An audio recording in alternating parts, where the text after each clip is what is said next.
सलाम जी के देखने वाले सभी नाजरीन को हमारा प्यार भरा सलाम। मैं हूं आपका मेजबान गौहर कुची और मेरे साथ है रहमत कलीम। अब 1.5 घंटे तक ये प्रोग्राम चलेगा 10 बजे तक और इस प्रोग्राम में हम जम्मू कश्मीर से लेकर मुल्की सतह पर और साथ ही साथ आलमी सतह पर कुछ अहम खबरें हैं जो हम आपके साथ शेयर करना चाहेंगे। जम्मू कश्मीर के अंदर कुछ खबरें हैं जहां अस्पतालों के अंदर साफ सफाई का फुकदान और दीगर कई अहम मामलात है, या साथ ही साथ जम्मू कश्मीर के अंदर जो मवेशियों में फैले जा रही बीमारी जो लंपी स्किन बीमारी है उसको लेकर बात करेंगे और साथ ही साथ जो लाइन ऑफ एक्चुअल कंट्रोल पर भारत और चीन के दरमियान वहां पर कशीदगी चल रही थी, वो मामला चल रहा था, उसमें कहीं ना कहीं एक पेशरफ्त हुई है जहां दोनों अफवाज का इनखला अब शुरू होने जा रहा है, उस पर भी बात करेंगे। और साथ ही साथ सुप्रीम कोर्ट के अंदर हिजाब मामले पर भी समाअत हुई है, उस पर क्या कुछ हुआ और अगली समाअत में क्या कुछ होने वाला है, और साथ साथ पाकिस्तान के अंदर किस तरह के हालात हैं, सियासी हालात, उस पर भी बात करेंगे। लेकिन ताई फॉर्मेट के मुताबिक प्रोग्राम की शुरुआत में हम पहले बात करेंगे आज तारीख के हवाले से बात, यानी कि आज 9 सितंबर है और आज क्या कुछ हुआ है मुल्की और आलमी सतह पर। कुछ अहम वाक़यात हैं, कुछ जानकारी है जो हम आपके साथ शेयर करना चाहेंगे। तो नाजरीन, तारीख में आज के दिन के हवाले से क्या हुआ है 1950 में 1850 में, यानी कि आज ही के दिन 9 सितंबर 1850 में कैलिफोर्निया अमेरिका की 31वीं रियासत बनी, वो आज ही का दिन था। और आज ही के दिन 1867 में यूरोपीय मुल्क लक्समबर्ग ने आज़ादी हासिल कर ली, वो आज ही का दिन था 9 सितंबर। और आज ही के दिन 9 सितंबर 1949 में भारत की दस्तूर साज असम्बली ने हिंदी को सरकारी जुबान के तौर पर कबूल किया है, वो आज ही का दिन था। और आज ही के दिन 1954 में अफ्रीकी मुल्क अलजायर में जलजले से करीब 1400 अफराद हलाक हुए थे, वो आज ही का दिन था। और आज ही के दिन यानी कि 9 सितंबर 1965 में तिब्बत चीन का खुद मुख्तार इलाका बन गया है। और आज ही के दिन 9 सितंबर 1967 में युगांडा बर्तानिया से आज़ाद हुआ, वो आज ही का दिन था। और आज ही के दिन 9 सितंबर 1991 में ताजिकिस्तान ने सोवियत यूनियन से आज़ादी हासिल की है, वो आज ही का दिन था। और आज ही के दिन साल 2010 में दादा साहब फाल्के अवार्ड देने का फैसला किया गया, यानी कि 9 सितंबर साल 2010 में ये ऐलान किया गया, फैसला किया गया कि दादा साहब फाल्के अवार्ड देने का फैसला किया गया है। तो नाजरीन, ये थी कुछ चंद अहम मालूमात तारीख में आज के दिन के हवाले से, यानी कि आज क्या कुछ हुआ है वो हम आपके साथ शेयर किया मुल्की और आलमी सतह पर। तो नाजरीन, बाज़ाब्ता तौर पर खबरों की शुरुआत करेंगे और खबरों की शुरुआत करेंगे रहमत कलीम। आप तमाम नाजरीन को रहमत कलीम का सलाम पहुँचे। सबसे पहले हिंदुस्तान और चीन के दरमियान जो एक मुद्दत के बाद थोड़ी सी उम्मीद की किरण नज़र आई है रिश्ते में बहाली की, अमन की, और इस हवाले से सबसे बड़ी खबर यह है कि हिंद और चीन के माबैन LAC पर जो सूरत हाल है उस सूरत हाल में थोड़ी सी नरमी आती हुई दिखाई दे रही है। चूँकि खबर यह है कि दोनों मुल्कों के माबैन जब 16वें दौर की मीटिंग हुई थी, उस मीटिंग में एक मुआहदा किया गया था और उस मीटिंग के तहत बाज़ाब्ता तौर पर PP-15 पर जो दोनों मुल्कों की फौजें आमने सामने एक दूसरे के तैनात थी, बरसर पैकार थी, उन दोनों मुल्कों की फौजों को वहां से हटने के लिए, वहां से इनखला के लिए बाज़ाब्ता तौर पर मुआहदा हुआ था। और 16वें दौर के मुआहदे में जो तय किया गया था उसको अब अमली जामा पहनाते हुए देखा जा सकता है। खबर यह है और भारतीय वज़ारत दिफा की जानिब से बाज़ाब्ता तौर पर यह बयान जारी किया गया है और जिसमें कहा गया है कि 16वें दौर में तय पाने वाले मुआहदे के मुताबिक दोनों अफवाज गोगरा हॉट स्प्रिंग यानी PP-15 के इलाके से मरबूत और मंसूबा बंद तरीके से इनखला शुरू कर दिया है, जो सरहदी इलाकों में अमन और सुकून के लिए साजगार है। सरहदी इलाकों में अमन और सुकून एक मुद्दत से नहीं है। LAC पर जो सूरत हाल है गुज़श्ता 1.5-2 साल से, वो सूरत हाल आपके सामने है। हमने मुसलसल आपके सामने अपडेट भी किया है कि किस तरह से LAC पर चीन मुसलसल नापाक मंसूबे बना रहा है और किस तरह से दोनों मुल्कों की फौजें 50-50 हजार फौजें एक दूसरे के खिलाफ बॉर्डर पर बरसर पैकार है। लेकिन अब बाज़ाब्ता तौर पर जो खबर मिल रही है वो ये कि PP-15 पर यानी कि गोगरा हॉट स्प्रिंग पर भारत और चीन दोनों मुल्कों की फौजों ने पीछे हटना शुरू कर दिया है। ये उस मुआहदे के तहत है जो 16वें दौर के मीटिंग में बाकायदा तौर पर मुआहदा हुआ था। इससे पहले अगर बात करें तो Chushul Moldo border meeting point पर भारत चीन कोर कमांडर सतह की मीटिंग के 16वें दौर के एक दिन बाद वज़ारत दिफा ने कहा था कि दोनों फरीकों ने सफारती ज़राए से बातचीत जारी रखने पर इत्तेफाक किया है। इसके अलावा दोनों फरीकों ने तस्दीक की है कि बाकी मसाइल के हल से मगरबी इलाके में अमन बहाल करने में मदद और दो तरफा ताल्लुकात में तरक्की को काबिल बनाया जा सकता है। वाज़ेह है कि मशरिक़ लद्दाख में तसादुम के कई मकामात पर भारत और चीनी फौज 2 साल से ज्यादा अरसे से एक दूसरे के खिलाफ बरसर पैकार हैं। आला सतह के फौजी मुज़ाकरात के नतीजे में दोनों फरीक खित्ते के कई इलाकों से पीछे हट गए हैं। ताहम तसादुम के बकिया निकात पर ताअत्तुल को हल करने में फरीकैन को कोई कामयाबी नहीं मिली है। अलबत्ता अब एक नई पेशरफ्त और कामयाब पेशरफ्त होती हुई दिखाई दे रही है, चूंकि वज़ारत दिफा की जानिब से यह बयान जारी किया गया है जिसमें कहा गया है कि LAC पर हिंदुस्तान और चीन दोनों मुल्कों की फौजें PP-15 हॉट स्प्रिंग गोगरा का जो एरिया है वहां से पीछे हटना, यानी वहां से फौजी इनखला का अमल शुरू हो गया है। कितना वक्त लगेगा, कब तक के मुकम्मल तौर पर यहां से फौजी इनखला हो जाएगा, इस हवाले से कोई अपडेट नहीं है। अलबत्ता ये बात जरूर है, वज़ारत दिफा की जानिब से बयान जारी करके कहा गया है कि दोनों मिलकर सिर्फ हिंदुस्तान ही नहीं बल्कि चीन की भी फौजें पीछे वापस लौट रही हैं और हिंदुस्तान की भी फौजें वापस लौट रही, चूंकि ये मुआहदा हुआ था 16वें दौर के कोर कमांडर की मीटिंग में, जिसमें यह तय किया गया था कि हमें सरहदी तनातुल को खत्म करना चाहिए और इस तनातनी के दौर को खत्म करके अमन के रास्ते पर जाना चाहिए। आपको याद होगा कि हिंदुस्तान और चीन के साथ साथ दीगर कई ममालिक जो शंघाई ताउन तंजीम के वज़ीर आज़म की मीटिंग होनी है, सरबराहान की मीटिंग होनी है, जिसमें मनाया जा रहा है कि वज़ीर आज़म नरेंद्र मोदी और चीन के सदर शी जिनपिंग आमने सामने हो सकते हैं। दोनों मुल्कों के सरबराहान बाज़ाब्ता तौर पर मुलाकात कर सकते हैं, ऐसी भी खबरें आई थी। और ऐसे में जो खबर ये मिल रही है कि उससे पहले दोनों मुल्कों की तैयारियां अपने शबाब पर है और माहौल को साजगार बनाने के लिए कोशिशें की जा रही हैं।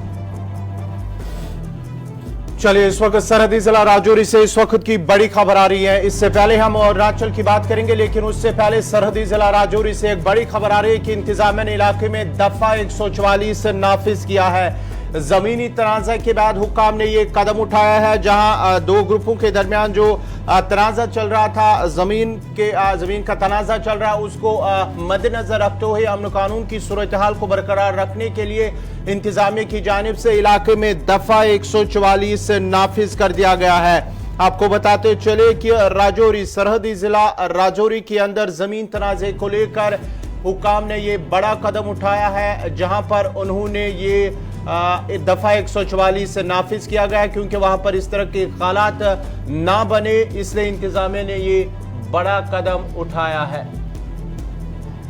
तो इंतजामिया की जानिब से एहतियाती तौर पर इस तरह का फैसला लिया गया है। राजौरी में दफा 144 नाफिज कर दिया गया है। जमीनी तनाज़े के मामले में बाज़ाब्ता तौर पर सूरत हाल खराब हुई, जिसके बाद यह फैसला लिया गया है हुकाम की तरफ से और कहा गया है कि इलाके में दफा 144 लागू कर दिया गया है ताकि लोग जमा न हो, भीड़ न हो और फिर सूरत हाल तसादुम की तरफ बढ़ न जाए। इसलिए एहतियाती तौर पर इंतजामिया ने यह फैसला किया है और आवाम को फिलहाल जो खबरें मिल रही है उसके मुताबिक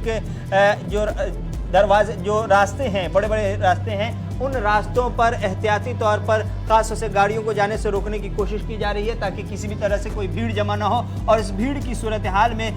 जो अमन कानून है वो मज़ीद बिगड़ने का खदशा रहता है। ऐसी सूरत हाल को देखते हुए बाज़ाब्ता तौर पर इंतजामिया ने एक तरफ जहां दफ़ा 144 नाफिज कर दिया है, वहीं दूसरी जानिब अमन व कानून को बरकरार रखने के लिए आवाम से अपील भी की गई है और आवाम से कहा गया है कि इंतजामिया को सपोर्ट करें, चूँकि अमन चाहते हैं और इस तरह से दो फरीक की लड़ाई को किसी भी तरह से खित्ते की लड़ाई में नहीं तब्दील होने देना चाहिए और बड़े पैमाने पर ऐसे लड़ाई को या इस झगड़े को या इस तनाज़े को जंग में नहीं तब्दील होने देना। जी, तफसीलात के लिए हमारे साथ राजौरी से हमारे नुमाइंदे जमशीद मलिक जुड़ चुके हैं। जमशीद, क्या कुछ तफसीलात है इस हवाले से? वहां पर जो खबर आ रही है कि इंतजामिया की जानिब से दफा 144 नाफिज किया गया, क्या कुछ अपडेट है? बिल्कुल, ये मामला कल उस वक्त सामने आया था जब एक जमीन को लेकर दो ग्रुपों में आमने सामने तकरीबन ये कहेंगे आए थे उनके, क्योंकि दोनों ने क्लेम किया था कि वो जमीन इनकी है, क्योंकि एक तबका कह रहा था ये जमीन उनकी है बहुत पुरानी, और उसके बाद कल दूसरा तबका भी सामने आया जिसने दावा किया कि जमीन उनकी है। उसके बाद इंतजामिया ने हालात को देखते हुए पहले जमीन को सील करने के आर्डर जारी किए और पुलिस को कहा गया कि इस पूरी जमीन पे तारबंदी की जाए और वहां पे पुलिस तैनात की गई थी। उसके बाद शुक्रवार को देखते हुए, हालात को देखते हुए इंतजामिया की तरफ से दफा 144 जरूर नाफिज किया गया, मगर हालात बिल्कुल कर्फ्यू जैसे नजर आ रहे हैं। हालांकि कर्फ्यू लगाया नहीं गया है, सिर्फ दफा 144 नाफिज किया गया, मगर मार्केट पूरी तरह बंद है। किसी भी सिविलियन को मार्केट की तरफ जाने की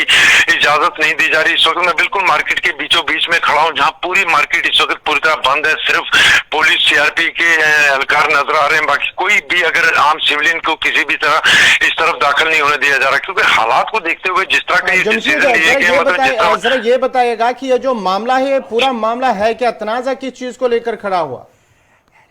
सर रिपीट कीजिए क्वेश्चन, आवाज नहीं मिली। जमशीद जरा ये बताएगा, ये जो तनाजा पूरा मामला है, जमीन का तनाजा, आप कह रहे हैं कि दो ग्रुपों के दरमियान, ये पूरा मामला है क्या, किस चीज को लेकर ये मसला खड़ा हुआ था? और बिल्कुल ये मामला मतलब इस जगह पे है कि राजौरी शहर के अंदर ही एक मोहल्ले के अंदर कुछ जमीन है, जिसको ये कहा जा रहा था कि अकाफ की जमीन है और बहुत पुरानी जमीन है, मस्जिद की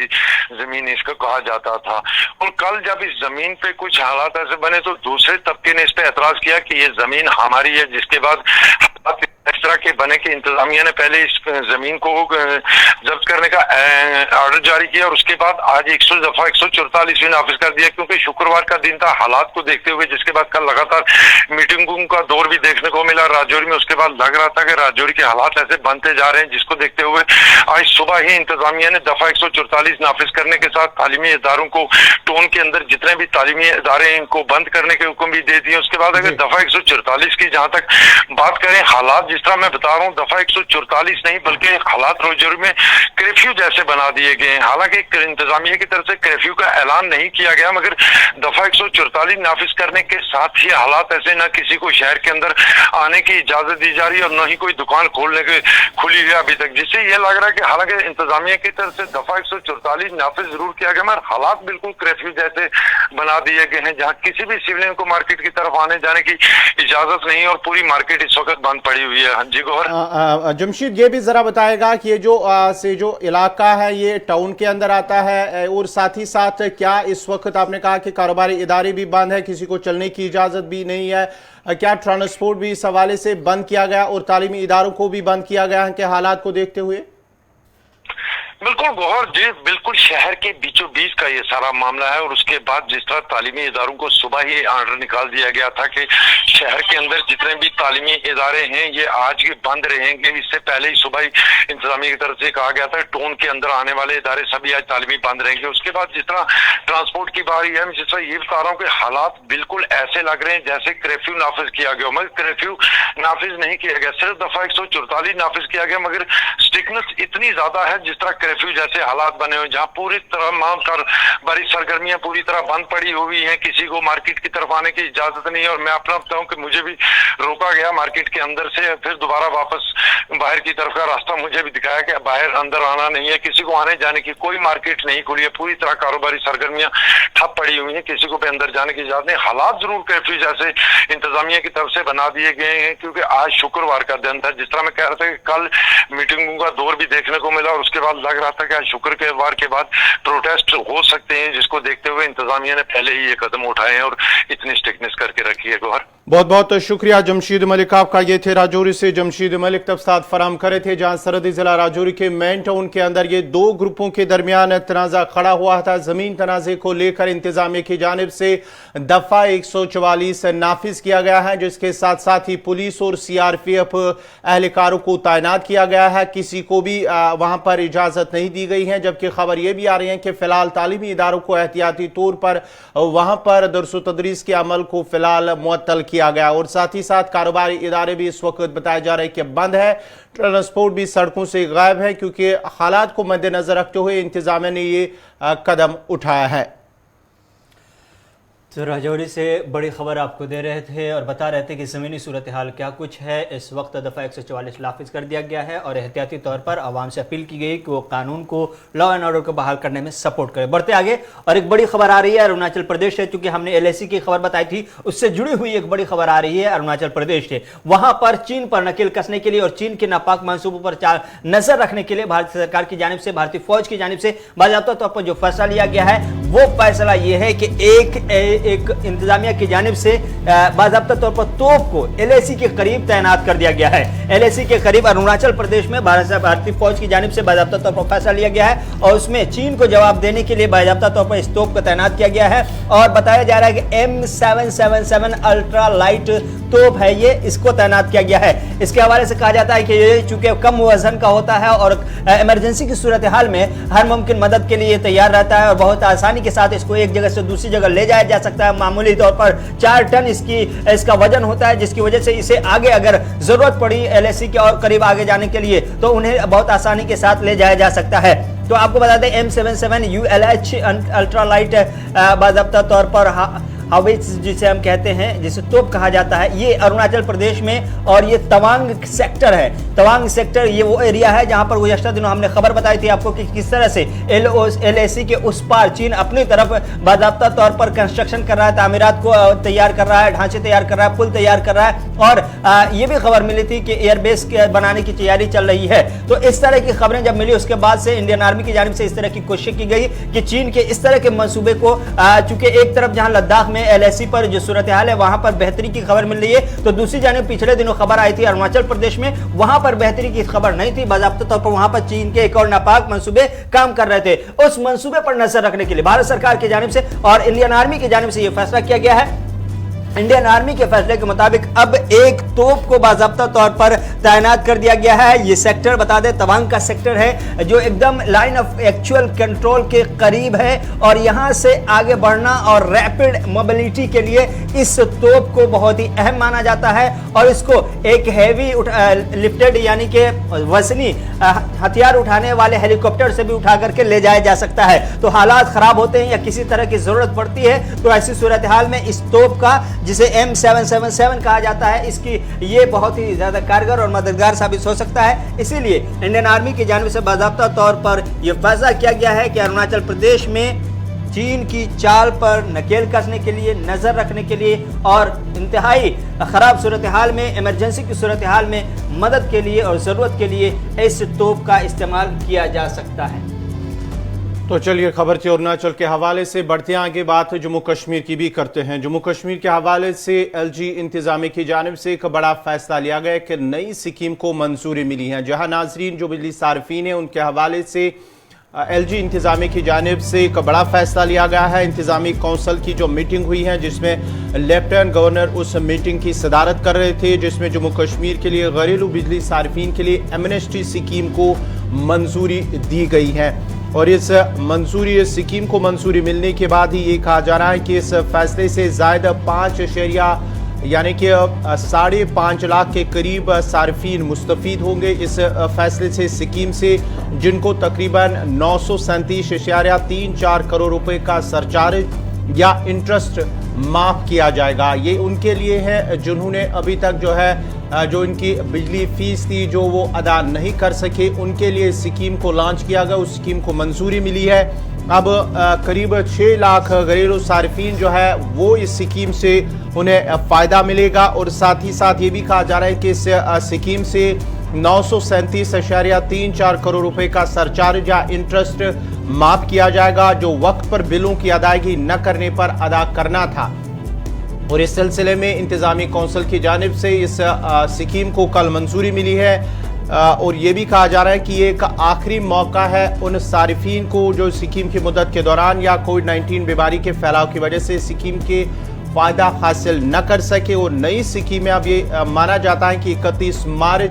2022 तक 100% सूद या सरचार्ज ख़त्म करने के बाद जमा होने वाले जो बकाया रकम से ज़्यादा है वो 12 माह यानी कि 12 महीनों के अंदर अंदर उन्हें 12 किस्से अदा करना होगा। अगर वो इस तरह अदा नहीं कर सकेंगे तो उनके लिए जो है वो खतरा भी हो सकता है क्योंकि उनकी बिजली सप्लाई जो है वो काट दी जाएगी। ये इस स्कीम के अंदर है। इस स्कीम में मजीद ये भी कहा गया है कि अगर 12 माह की मुद्दत के अंदर किसी भी किस्त की अदायगी में नाकामी या बकायाजात जो वाजिबुल अदा रकूमात है वो सूद की वसूली या बिजली एक्ट 2010 के तहत जुर्माना और कानूनी कार्रवाई भी की जाएगी। ये स्कीम के तहत कहा गया। और इस हवाले से इंतजामिया की जानिब से उन लोगों से भी हिदायत दी गई है, जोर दिया गया है जो अभी तक बिजली फीस अदा न कर सके वो इस स्कीम का फायदा उठाए। करीब माना जाता है कि 5-5.5 लाख से ज्यादा जो सार्फिन है, घरेलू सार्फिन, वो इस स्कीम से फायदा उठा सकते हैं।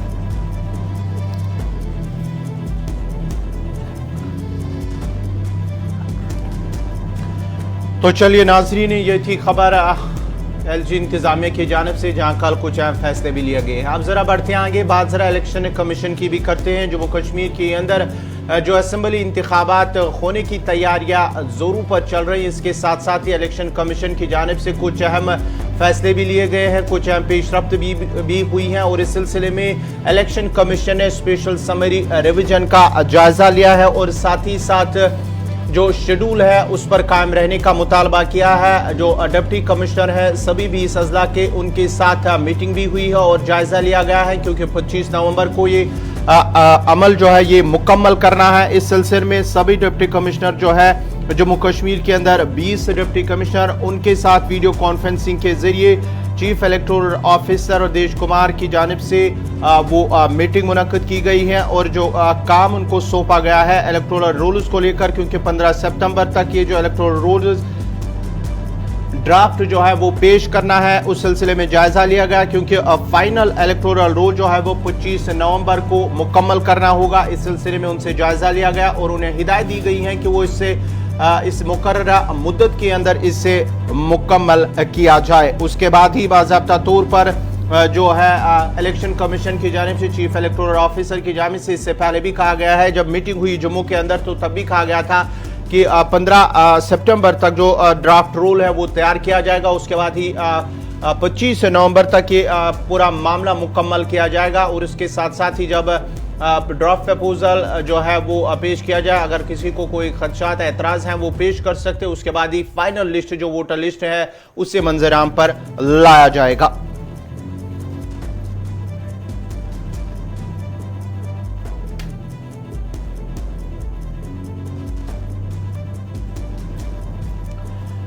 तो चलिए नाजरीन, अब बढ़ते आगे। बात जरा जम्मू कश्मीर की जब हम कर रहे हैं, तो जम्मू कश्मीर के अंदर एक नई बीमारी जो मवेशियों में इस वक्त पाई जा रही है, लंपी स्किन बीमारी, जिसकी वजह से करीब 50,000 से ज्यादा जो मवेशी वो अब तक जांबाक हुए हैं। तकरीबन माना जाता है कि 57,000 के करीब मवेशी जम्मू कश्मीर के अंदर वो इस बीमारी से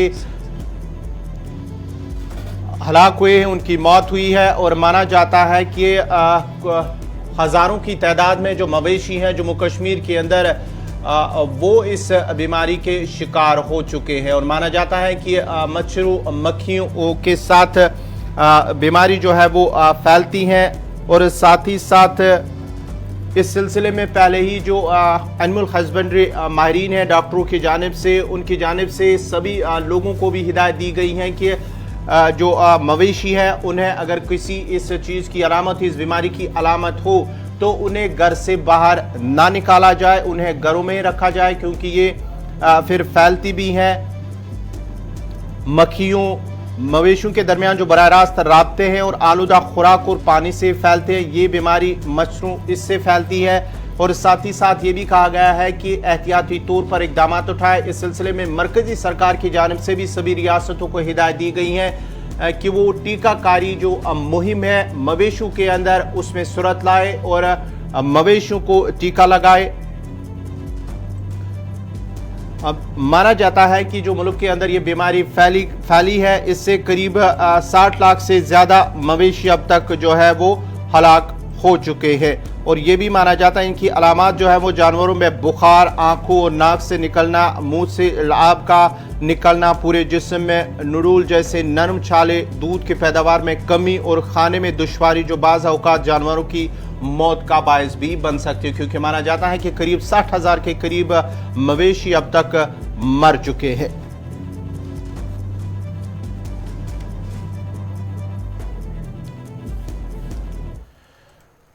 नाजरीन, यहाँ पर खबरों का सिलसिला जारी रहेगा, लेकिन यहाँ पे एक छोटा सा वक्फा लेंगे। वक्फे के फौरन बाद हाजिर होंगे तो जम्मू कश्मीर के साथ साथ कुछ कौमी और बैनुल अक़वामी खबरों का भी जिक्र करेंगे।